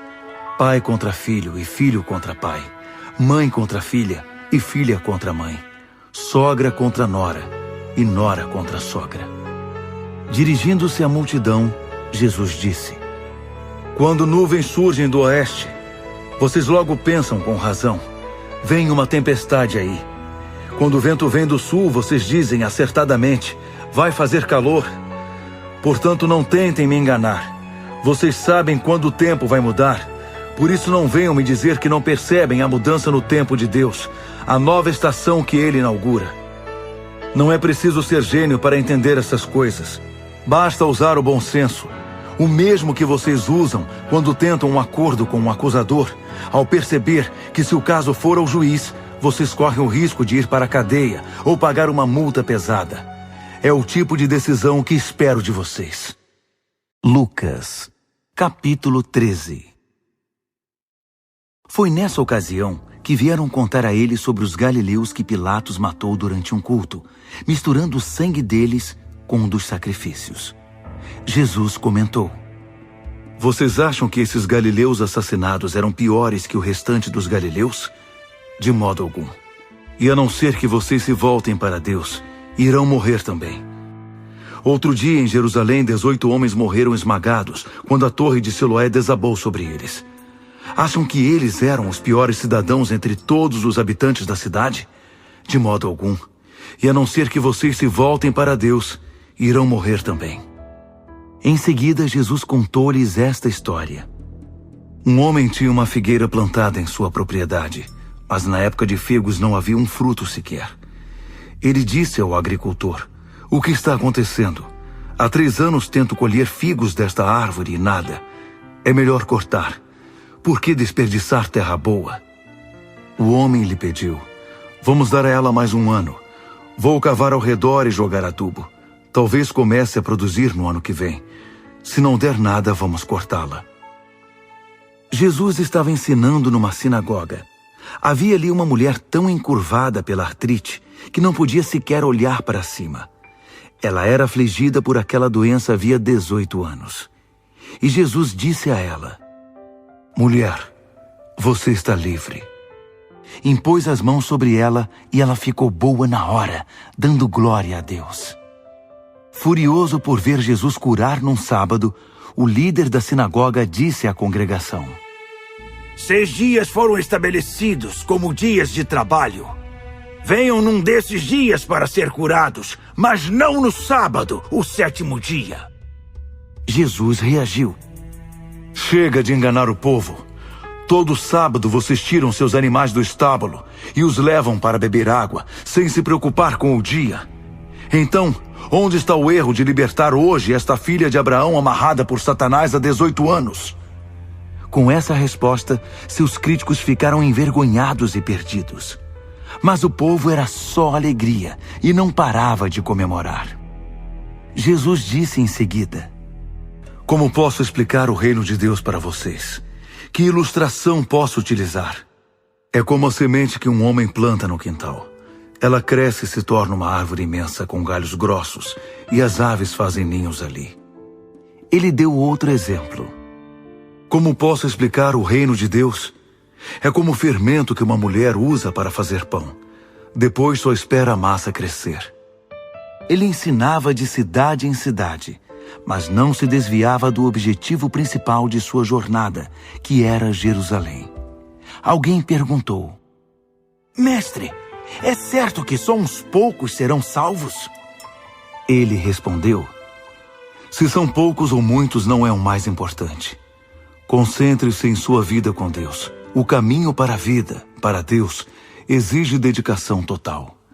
Muitos pensam que tem lugar garantido no banquete da salvação de Deus só pelo fato de morar no mesmo bairro. Um dia vocês vão bater a porta da casa dele, querendo entrar, mas a encontrarão fechada. E o Senhor dirá: sinto muito, vocês não estão na minha lista de convidados. Vocês protestarão, é claro, mas nós te conhecemos a vida inteira. Ele nem vai deixá-los terminar. O que vocês acham que é conhecer está longe disso. Vocês não sabem nada a meu respeito. Então vocês se verão do lado de fora, ao relento, estranhos em relação à graça. Abraão, Isaque, Jacó e todos os profetas passarão na frente de vocês em direção ao reino de Deus. Vocês verão estrangeiros vindos de todas as partes do mundo, sentados à mesa do reino de Deus, enquanto vocês vão estar do lado de fora espiando pela janela, tentando descobrir o que aconteceu. Esta é a grande inversão. Os últimos da fila à frente dos primeiros, e os que eram os primeiros ficando por último. Alguns fariseus vieram avisá-lo: salve sua vida! Herodes está à sua caça. Ele quer matá-lo. Jesus respondeu: digam àquela raposa que não tenho tempo para ele agora. Hoje e amanhã estarei ocupado expulsando demônios e curando doentes. Depois de amanhã concluo meu trabalho. Além disso, não é adequado a um profeta morrer fora de Jerusalém. Jerusalém, Jerusalém, assassina de profetas, que agride os mensageiros de Deus. Quantas vezes desejei reunir seus filhos como faz a galinha, que mantém seus pintinhos a salvo debaixo das asas. Mas você se recusou e me virou as costas. Agora é tarde demais. Você não vai me ver outra vez, até o dia em que disser: bendito é ele que vem em nome de Deus. Lucas, capítulo 14. Certa vez, num sábado, Jesus estava na casa de um dos principais líderes dos fariseus, participando de uma refeição. Os convidados não tiravam os olhos dele, observando cada movimento que fazia. Diante dele, havia um homem com uma severa enfermidade nas articulações. Jesus, então, perguntou aos líderes religiosos e fariseus ali presentes: É permitido curar num sábado? Sim ou não? Eles ficaram em silêncio. Jesus chamou o homem e o curou. Depois de o despedir, perguntou: se seu filho ou seu animal cair num poço no sábado, será que há alguém aqui que não corra para tirá-lo de lá imediatamente? Ninguém se arriscou a responder. Depois disso, ele ensinou uma lição aos convidados ao redor da mesa.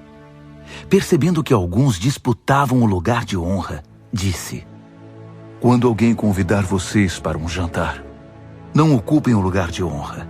Alguém mais importante que você pode ter sido convidado, e o anfitrião dirá na frente de todos os convidados: desculpe, você pode dar licença? O lugar de honra pertence a este homem. Com a maior vergonha, você terá de se acomodar na última mesa, no lugar que sobrar. Quando você for convidado para uma festa, sente-se no último lugar. Quando o anfitrião entrar na sala, ele dirá: o que você está fazendo aí? Venha para a frente. Você será motivo de comentários na festa. O que eu estou dizendo é que se você andar por aí com o nariz empinado, vai acabar com a cara no chão. Mas se souber ficar no seu lugar, será recompensado.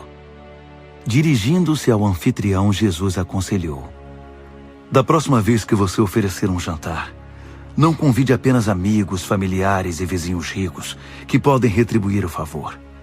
Convide algumas pessoas que jamais estiveram em sua lista. Os marginalizados, os excluídos. Acredite, você será e experimentará uma bênção. Eles não terão como retribuir, mas o favor será retribuído. E como? Na ressurreição do povo de Deus. Os convidados exclamaram: feliz quem pode participar de uma festa no reino de Deus. Jesus concordou. Sim, certa vez um homem deu uma grande festa e convidou muita gente. Na hora do jantar enviou um criado para avisar: venham, a comida está na mesa. Estranhamente, todos começaram a apresentar desculpas, um após o outro. O primeiro disse: comprei algumas terras e preciso vê-las. Aceite minhas desculpas. O segundo disse: comprei 5 juntas de bois e preciso testá-las. Aceite minhas desculpas. Outro disse: acabei de me casar e preciso ficar com minha esposa. O criado retornou e contou ao senhor o que havia acontecido. Ele ficou com tanta raiva que disse ao criado: rápido, vá às ruas da cidade e às vielas. Junte todos que pareçam precisar de uma boa refeição. Todos os desajustados, sem teto e miseráveis que puder encontrar, e traga-os aqui.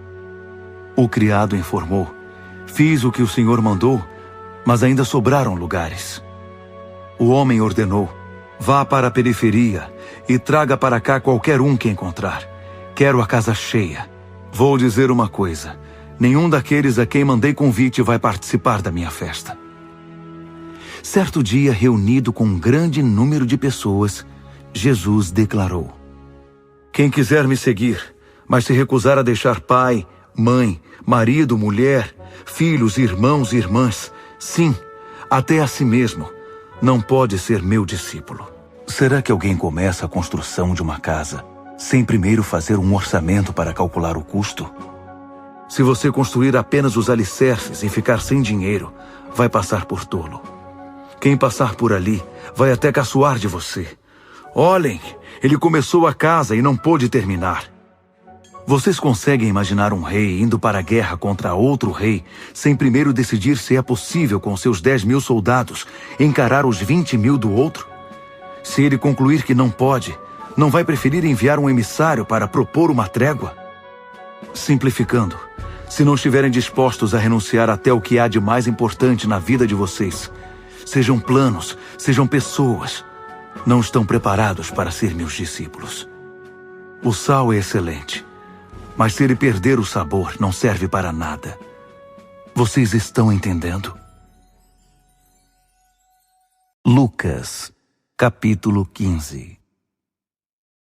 Um grupo de pessoas de reputação duvidosa estava ouvindo Jesus com atenção.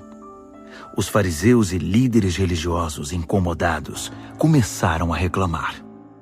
Ele recebe pecadores e até senta-se à mesa com eles como se fossem velhos amigos. Nisso, Jesus contou a seguinte história. Imaginem que um de vocês tenha 100 ovelhas e perca uma delas. Será que não vai deixar as 99 no pasto para ir atrás da que se perdeu?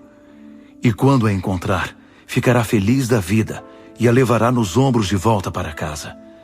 Vai até chamar os amigos e vizinhos e dizer: vamos comemorar, encontrei a ovelha que eu havia perdido.